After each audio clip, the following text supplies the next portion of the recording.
Okay, this lecture will be on hearing instrument orientation for children and their families. This is based on the Chapter 29 by Tharp and Ryan in the Comprehensive Handbook of Pediatric Audiology book.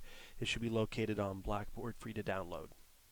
After you've done the audiometric testing on a child, say for example sedated or non-sedated ABR for a neonate, and you diagnose the child with sensorineural hearing loss, and you decide you need to move forward with amplification, you'll take impressions. Of course, you'll take custom ear impressions, and then you'll have to get them made in order to have ear molds made, and then you'll have the child come back with the hearing aids and ear molds, and you'll fit the child with the hearing aids. Usually, there's about a 2 to 3 week delay between that diagnosis, that assessment, and the hearing aid fitting. And typically that's how long it takes if you're mail ordering a pair of ear molds from a lab that's a little bit farther away. If you happen to have a lab nearby, certainly that can be expedited, but it might take a few weeks. And then the scheduling, of course, is an issue as well, because maybe your schedule is quite booked up for a busy hospital or busy clinic for the next couple weeks. So scheduling and needing to get the actual fabrication of the ear mold made are kind of the reasons why you'll often have a 2 or 3 week delay. But Hwablid, I think that's how you pronounce it, Hwablid and colleagues, 2001, they were interested in looking at parents' reactions and recommendations after the diagnosis, and they were kind of exploring these parent reactions and parent experiences when they had children with hearing loss that were 6 years or under. And what was interesting is there were quite a few reasons for delays for children that are that would cause a delay that was greater than 4 weeks.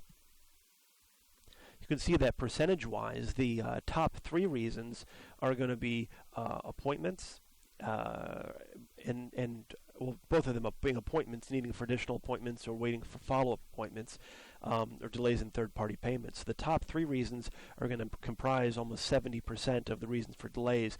Appointments, maybe you can help do something about that. Maybe you can't. Maybe you could prioritize scheduling follow-up hearing aid fittings to delay that time. Third-party payments would be a difficult one to get around. But that's really the majority of the reasons for needing to wait beyond 4 weeks. Now, why is it important? Why is it important that you're not making the parents and children wait longer than 4 weeks for that follow-up hearing aid fitting? There's a couple reasons it's important. For one, you want to fit that child as early as possible so they can begin to start developing speech and language early on, so you can lay the foundation for that for development later on. The other reason is going to be how the parent is going to react, what their experiences are going to be like in this time frame between the diagnosis and the hearing aid fitting. The parents may experience some positive feelings, which of course is not a concern. That's a good thing, but they may also have some negative feelings, and that's really the bigger concern. The negative experiences might be self-doubt and anxiety. They're wondering, why me? Why is my child born with a hearing loss? It's causing them anxiety, thinking, will my child be normal? Will they be able to achieve everything I'd hope my child would be able to achieve? They could be positive experiences in the terms of being able to acquire knowledge in that time frame, being able to learn more about how to best take care of their child with hearing loss. So there's really 2 things I would recommend there. One is you want to minimize the time frame between diagnosis and fitting of the hearing aids. So if they do have these negative experiences, you can cut it as short as possible. But the other thing is you can also provide certain recommendations for the parent at the time of the diagnosis during counseling prior to the hearing aid fitting. So this is a table put together by Robbins 2002 in order to provide recommendations for parents as far as what they should do during each phase of this hearing aid intervention process. Phase 1, the time between the diagnosis, when they're leaving the office on the day of diagnosis, until they come back for the hearing aid fitting, say 2 or 4 weeks or longer, until that time frame in between, talk to their child. Regardless of the hearing loss, communicate with the child, play games with the child, sing songs to the child, try to engage with the child as you would with any newborn, regardless of the hearing loss. Begin chronicling your experiences, and that can certainly be a cathartic outlet, or have a cathartic effect, having an outlet for chronicling your experiences, whether they're positive or negative, just journaling them. Another good one would be contacting the John Tracy Clinic. The John Tracy Clinic, if you're not familiar with it, is a private nonprofit organization out in Los Angeles. It's a center that historically has provided services for children, infants and preschool children with hearing loss, but it also has correspondence courses, or really online courses nowadays, videos and things like that, targeted at parents of children with hearing loss. They have a very strong kind of auditory-verbal focus.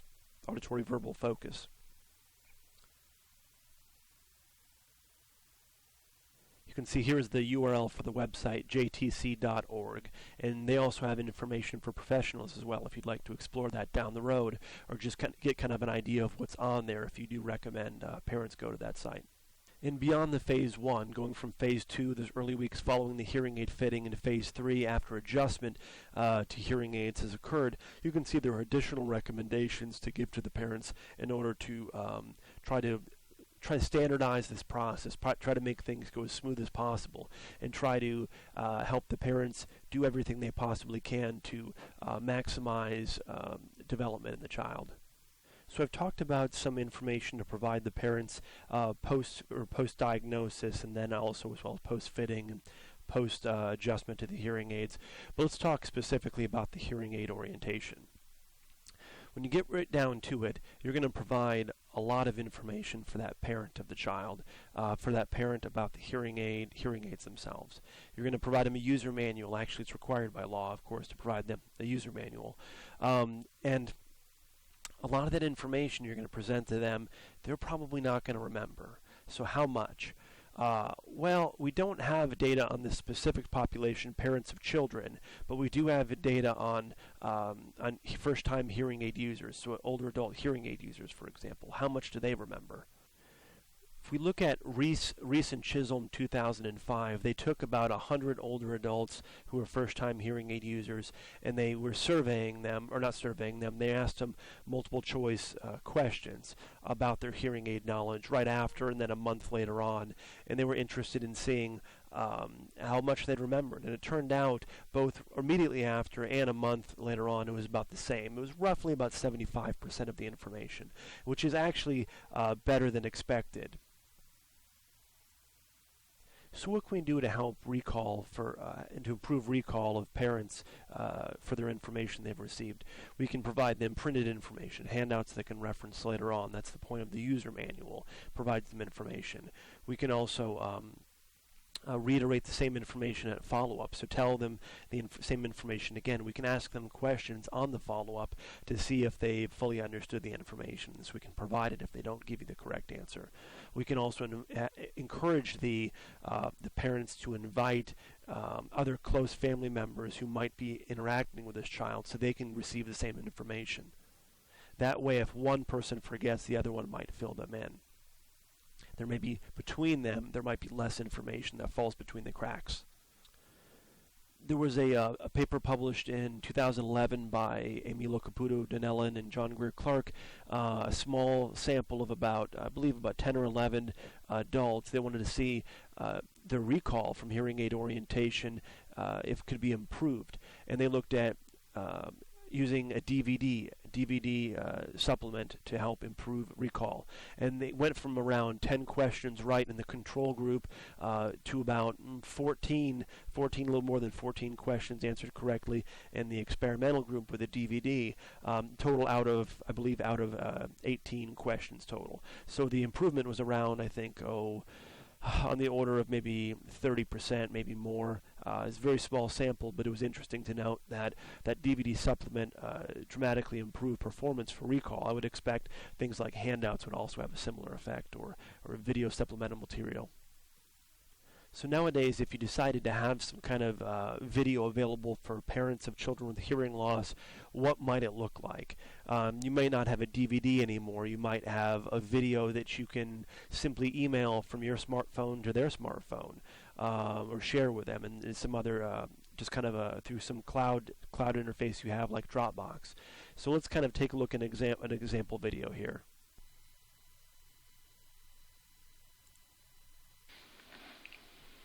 The first step in putting in a child's hearing aid is to inspect the hearing aid visually. Make sure there are no cracks in the tubing, that the filter is not clogged because this will cause the hearing aid not to work, that the ear mold is free of any wax or debris, and that the hearing aid looks good overall. The next step is to check the hearing aid's battery to make sure that it has a full charge. As a hearing aid battery runs low, the child might receive intermittent signal, or they may hear a buzzing sound, or simply the beeping of the hearing aid indicating that the battery is dying. Most children cannot report when their hearing aid is beginning to die, especially when they're very young, so it's important that an adult check their hearing aid. A battery tester like this is a great little tool, and you simply slide the battery into place and check to make sure that it has a full charge. The next step in checking a child's hearing aid before you put it on is to do a listening check of the aid. You will need a stethoscope and an adult with normal hearing. Turn the child's hearing aid on and place it in the stethoscope. Listen to the hearing aid for any intermittency, any buzzing, any other sound that should not be there. In addition, perform the Ling 6 sounds. These sounds span the English language in frequency. The sounds are ah, oo, e, sh, s, Make sure you can hear each sound clearly through the hearing aid. Another less reliable way to check the hearing aid battery is to simply cup your hand over it and listen for feedback. Before putting on a hearing aid, using a product like Oto-Ease will make the ear mold insertion easier. You don't need very much at all. Just a tiny, tiny drop on the ear mold will make the hearing aid slide right into the child's ear. To put in a child's hearing aid, simply hold the ear mold so that it's rotated forward and twist the hearing aid back until the ear mold slides completely into place. As you can see, the Oto-Ease makes this very easy to do. Inspect the ear mold for a good fit. There should be no large gaps in the hearing aid. It is important to do an in-ear listening check as well with hearing aids. You can do the Ling 6 sounds and make sure the child repeats them accurately. Ah, ah, e, oo, sh, oo,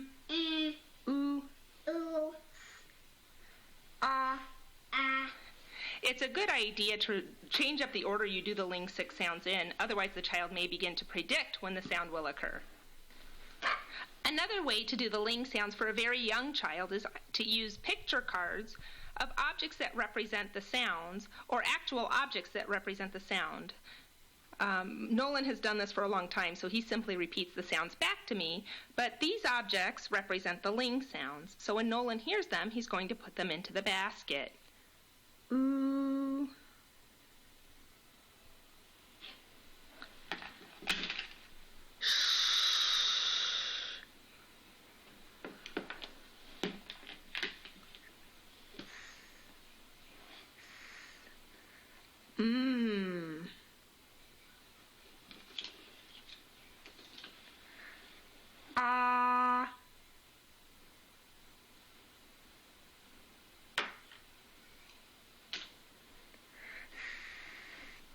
With my hand again, I can hear the whole world.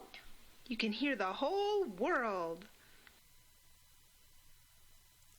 And then also make sure to provide care and maintenance information for parents with children who have hearing aids. For cleaning the hearing aid, oftentimes I want to make sure to tell them that you don't want to use alcohol on the plastics of the hearing aid. The ear mold itself is not that big of a deal because you're probably replacing the ear mold somewhere between 4 times a year, early on, maybe down to once a year for children who are much older. For cleaning, the alcohol is going to degrade the plastic shell of the hearing aid, and so you really don't want to do that on a regular basis. You really want to recommend no alcohol, rubbing alcohol for cleaning the plastic casing of the hearing aid, and it'll definitely say that in the hearing aid manual as well. For cleaning on the case and the BTE casing, I usually would just recommend like Clorox wipe. Clorox wipes don't have any bleach. They don't have any alcohol in it, just like a disinfectant wipe. Some people I've heard have used baby wipes. I don't think that's going to cause as much of an issue. Now, the hearing aid manufacturers aren't going to recommend using any of those types of wipes because I don't think they've validated to make sure it's not going to damage the product. But I think it's a pretty safe bet in comparison to using alcohol, of course. And I think it's going to be more effective than just using kind of damp water because just water is not going to get the oil off the shell of the hearing aid, and it's going to be still kind of greasy. The actual mold, you can encourage the parent to remove the tubing, the 13 tubing from the ear hook, so they can put the mold with 13 tubing in some warm soapy water. You can take like a baby food jar, clean it out, and they can soak that in warm soapy water for a while during the evening, and then take it out, blow it out with the air blower, and let it dry overnight. Some parents may want to purchase ultrasonic drying units out there, not drying units, ultrasonic cleaning units themselves, and so I've had a parent do that. You want to make sure that they have plenty of storage cases for the hearing aids, but in particular, in a drying unit, they could have the non-electronic drying units, but I would certainly recommend the electronic drying units so that they can remove any moisture out of the moisture-sensitive components of the hearing aid. You'll see in the picture there, I've got a unit by Serene. It does not use the desiccant bricks like the Dry & Store Global. I think the Dry & Store Global is probably a better overall unit, although it does cost more. But I think the key drawback with that Dry & Store Global with the desiccant bricks is that the parent has to change those bricks every 2 months, I believe. And I would rather just take the parent out of the equation on there and just use a unit like the Serene or a similar unit that doesn't require the Dry & Store bricks, so that they can just put it in, never have to change anything, just hit it on, let it turn off overnight. That's just my preference. And then you also want to make sure to get the parent a Stethosset, usually a non-custom Stethosset, so they can listen to the child's hearing aid, just like we saw in that parent-made orientation video or hearing maintenance video we saw a moment ago. So important to have a Stethosset. Usually the Stethosset is going to come with the child hearing aid care kit from the manufacturer, if it's like Oticon or Phonak or probably Starkey as well, and Siemens, I'm guessing. Okay, let's talk about some safety features and issues that are relevant to children getting hearing aids. The first thing would be overamplification. I think this is becoming less and less of a concern to some extent as time goes on, because there are new ways that we can prevent this from happening. First, with all modern hearing aids, we're probably using nonlinear compression hearing aids, so we don't really have to worry about, for example, overamplification due to loud sounds. I think the key component here is during verification, making sure we don't set the MPO too high, making sure we don't set overall gain too high. So, for example, making sure we've got all those correction factors in place for our RECDs, for our DBNHL, DEHL corrections. The textbook talks about using a cover for the volume control wheel. I think that's a bit of a dated recommendation, as most hearing aids now are going to use digital volume controls that operate more as a lever.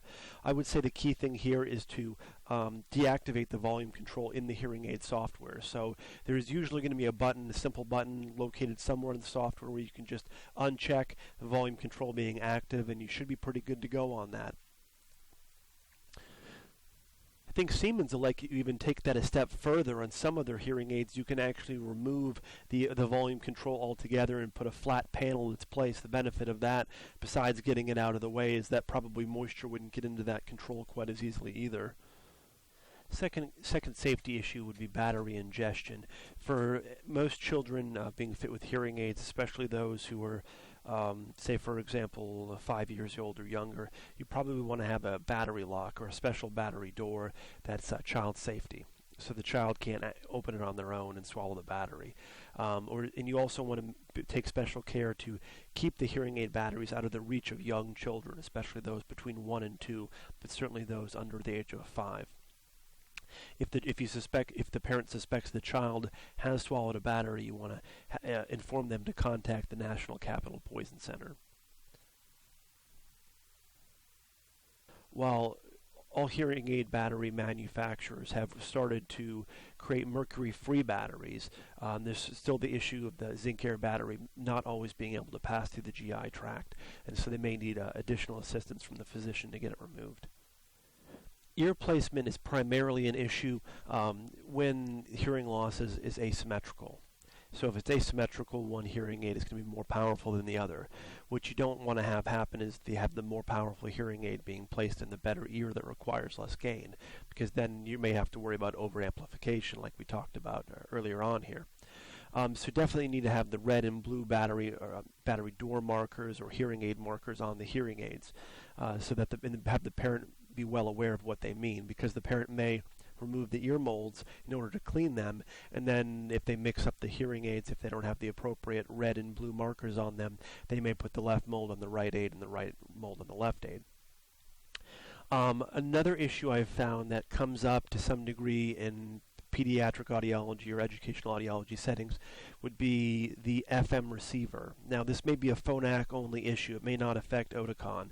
But I've noticed for some of the Phonak hearing aids that have integrated FM receivers, when you remove the battery door and put the integrated FM receiver battery door on the hearing aid, you just have the marker itself on the FM receiver. And so it's possible that, say, if you switch the FM receivers between the two aids for whatever reason, and somebody isn't aware, you could be, inadvertently switching the aids as well. Beyond actually caring for the hearing aid devices themselves, the parents need to be informed as far as what the hearing aid can actually do for the child and what they can't do for the child. So background noise is going to be an important issue to counsel the parent on. And just like we counsel adults on what to expect from hearing aids and background noise based on their hearing loss, we also need to let parents of children with hearing loss and hearing aids know this as well, that noise reduction strategies and hearing aids cannot actually improve speech understanding and noise. They have some benefit, but improving speech understanding and noise is not one of them. Directional microphones as well can provide some benefit. However, it's limited, and it may not be effective in all environments and with all types of hearing loss. The other aspect of that related to background noise is these features that I'm talking about may not even be activated in the child's hearing aid, and that may be because the audiologist fitting the device may be a bit more conservative. Historically, these adaptive signal processing features like noise reduction and directionality have not been activated in the youngest children, and it's not until the child is school age where you might start considering activating them, because when they're at a much younger age during development, you don't want to have the hearing aid inadvertently activate noise reduction and reduce some incidental learning experiences in terms of speech and language, and you don't want the directional mic to be active so that they're not hearing their surroundings around them, which is part of normal auditory development. Acoustic feedback is bound to happen as well, in particular because the child's ear is growing. The more rapidly the child is growing, their ear is probably going to grow along with it, so they may need They're certainly going to need molds far more often than an adult would. They may need molds about twice a year on average. The communication strategies, we need to inform the parents that they need to provide visual cues for the child, provide them ample information from their face, from their lips, from their body language, so the child can take advantage of all that information and understand the signal being sent to them. They need to understand environmental modification, reducing any background noise that might be interfering with communication with the child, whether that's an HVAC unit, whether it's TV in the background, noisy washer and dryer, whatever it is that's going on. They may to take advantage of wireless technologies as well, whether that's FM, whether it's something like Roger, whether it's wireless Bluetooth microphones. All those types of remote microphone technologies can be beneficial in improving the signal-to-noise ratio for the child. And then, depending on the degree of hearing loss, the child may actually need additional alerting devices, whether those are smoke alarms, whether they are alarm clocks for their bedside that may vibrate their pillow. So they may need additional assistive devices, alerting devices, in addition to these additional communication strategies. Okay, let's move on to the physical fit of the ear mold. The ear mold main purpose is really to provide a mechanism for housing the plumbing going down into the ear canal. So the tubing, which is going to funnel the sound being emitted from the hearing aid receiver down into the ear canal. It's also there to, in a child especially, it's also there to help retain the hearing aid in place. for style of ear mold for a child, you're probably going to want a more a style that's going to fill up the entire concha. Full shell is a good choice. You might also consider a skeleton or a semi-skeleton as well, but you're definitely not going to want to use something like a canal or a canal lock, nothing like that. That doesn't seem to have nearly as much in terms of retention characteristics. You're typically going to use softer materials. The author of this chapter indicates a benefit of silicone is that it decreases potential for feedback because it provides a better acoustic seal. I think that point is probably controversial. I don't think that's, even though most audiologists have a feeling that's probably true, I don't think that's really backed up by any data. I would agree that silicone is probably the best choice for a child for safety reasons. For example, if there was a playing on the playground and they get a blow to the side of the head, I think silicone canal stalk hitting the ear is going to produce much less damage than an acrylic one, which would potentially, I think, cause more damage in the ear. Vinyl molds are also an option. I'm not a big fan of vinyl molds. They're easier to modify than silicone, but they typically can shrink over time and they're not as hypoallergenic. So I'd say a silicone is probably the best bet. You don't need to worry about gluing. There are ways to use adhesive for silicone molds, but you can just use a tube lock. Now, brass tube locks are probably not the best idea. Westone has a good product that is a size 13 tubing that has a plastic tube lock that's adhered to the outside of the outer diameter of the outside of the actual 13 tubing, so it's not being crimped. That's a pretty successful type of tubing tube lock combination. Now, oftentimes, you're probably going to err on the side of having a smaller vent for a child. Pressure vents might be a good idea in general unless the child has a severe loss.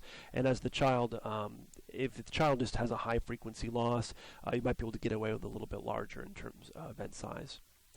Sometimes the venting size is limited by the size of the child's ears, so you can't always put as large of a vent in there as you want. And tubing, I think I already mentioned that, tubing options. For example, if it's a silicone mold, you want to have the tubing lock grommet fixed around outside of the 13 tube, not the brass tube lock. One tubing that I've tried in children that I would not recommend for children is a quick snap tubing. This was by Unitron. I believe Siemens also has something like this. It seems like a great idea where you don't have to use any adhesive or tube lock to keep the tubing in place. It actually has a plastic grommet inside the soundboard that locks the tube in, and it just snaps in and out. And it works pretty well for adults, but it can get twisted up, and I don't think it's going to look quite as normal, and it's not going to sit quite as well in the child's ear. So also for conventional 13 tubing, you just want to make sure it's the right length. Just with adults, you don't want the tubing too long or too short. If it's too long, it may fall off their ear. Too short might cause some soreness on their pinna. Certainly when the child first begins to wear the hearing aid, it's going to be harder to have them keep it in. They may try to remove it because it's something different or foreign. The key thing here is consistency, is making sure not to give in when the child removes it, and make sure to reinsert it after the child does remove it. Make sure to keep in a consistent pattern and have the child wear it every single day, as opposed to intermittently or only when leaving the house. Those would not be very good ways to reinforce the importance of it. You wouldn't want to drop the child off with a babysitter or daycare provider without first letting them know the importance of them wearing the hearing aid and showing them how to manage it themselves. You may want to consider, the parent may want to consider having a reinforcing activity immediately after putting the hearing aid in, so the child begins to associate a pattern between putting the hearing aid in and some positive reinforcer that comes immediately after. That could be in the form of, some favorite snack or something like that, or a favorite book.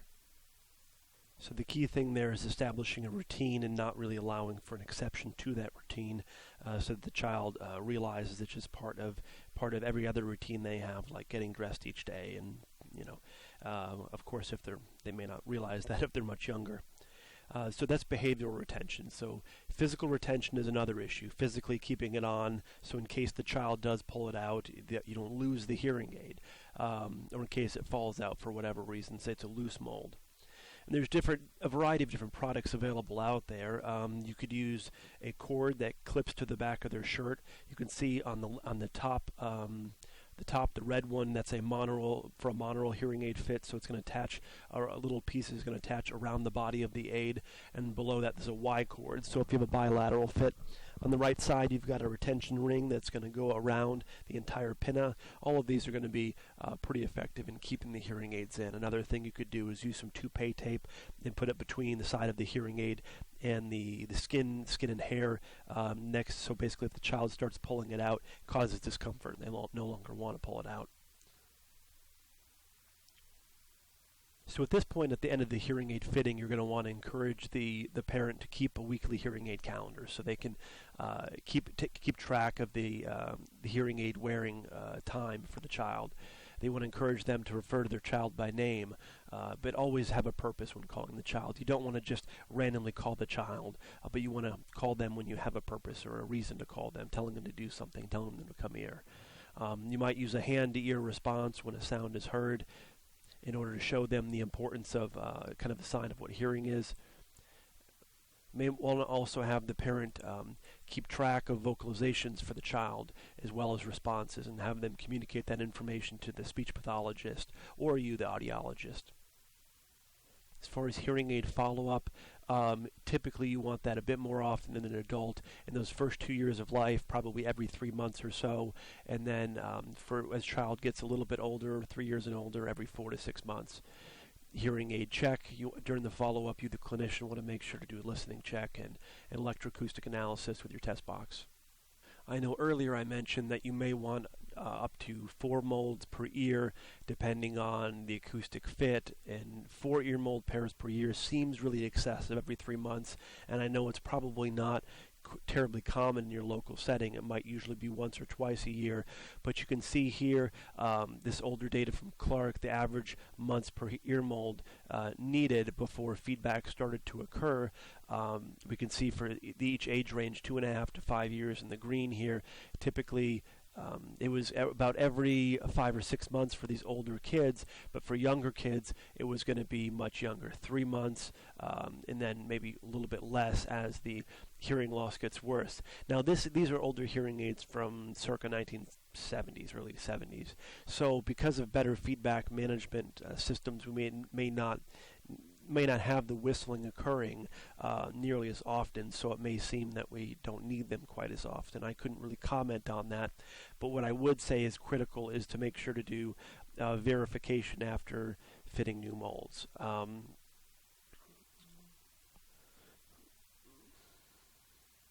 Of course, for these youngest kids, it may not be actual real ear verification. It may be simulated real ear verification using the test box, but the key part, the real ear part, being the RECD, you'll want to measure.